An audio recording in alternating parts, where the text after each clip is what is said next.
রাতের এই নির্জন প্রান্তর ঝিঁঝির পোকার ডাকে ছেয়ে গেছে ঝিঁঝি পোকার সঙ্গে পদ্মজার ভাঙা কান্না মিলেমিশে ভৌতিক পরিবেশ সৃষ্টি করেছে।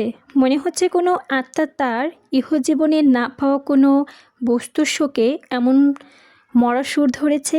হেমলতা পদ্মজাকে টেনে পাশে বসালেন। পদ্মজা ডান হাতে উল্টো পাশ দিয়ে চোখের জল মুছে হেমলতাকে বলতে শুরু করলো, মামা সৌদিতে যাওয়ার আগের দিন ওই বাড়িতে খালামণি, ভাই, আফা সবাই এসেছিল। সেদিন ঢাকা থেকে যাত্রাপালার লোকও এসেছিল। তাই হেমলতা শিকারি পাখির মতো চেয়ে আছে। পদ্মজার কান্না, দমকে কথা বলতে পারছে না, হাত পা কাঁপছে, তাকে ভীত দেখাচ্ছে। হেমলতা মেয়ের হাত চেপে ধরে উৎসাহিত হয়ে ঠিক তখনই উঠল, ধপ করে একটা আওয়াজ হয়। পদ্মজা কেঁপে উঠল। পূর্ণাপিমা কথা শোনার জন্যই দরজায় কান পেতে রেখেছিল। হুট করে কিছু পতনের আওয়াজ হওয়াতে দুজনেই ভয় পেয়ে দরজা ঠেলে হুড়মুড়িয়ে ঘরে ঢুকে পড়ে। হেমলতায় গোপন বৈঠক ভেঙে দ্রুত পায়ে বারান্দায় এসে দাঁড়ান। উঠানে বিদ্যুৎ নেই, পিছনে 3 মেয়ে এসে দাঁড়িয়েছে। হেমলতার গলা চেঁচিয়ে খেকে উঠলেন, কে কে ওখানে? ভাঙা গলায় কেউ খুব কষ্টে উচ্চারণ করল, আমি। চিরপরিচিত কণ্ঠটি চিনতে বিড়ম্বনা হলো না তার। তিনি দ্রুত পায়ে উঠোনে ছুটে যান। গেটের পাশে নিথরের মতো পড়ে আছে মোর্শেদ মোড়ল।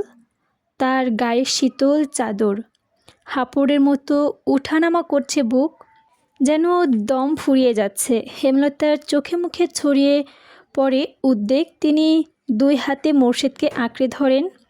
পদ্মজা পূর্ণা দৌড়ে এসে সাহায্য করতে। মোর্শেদ এমফাইসেমি রোগ আছে, তাই এই রোগেও অল্প চলাফেরাতে শ্বাসটানের উপক্রম হয় এবং দম ফুরিয়ে যায়।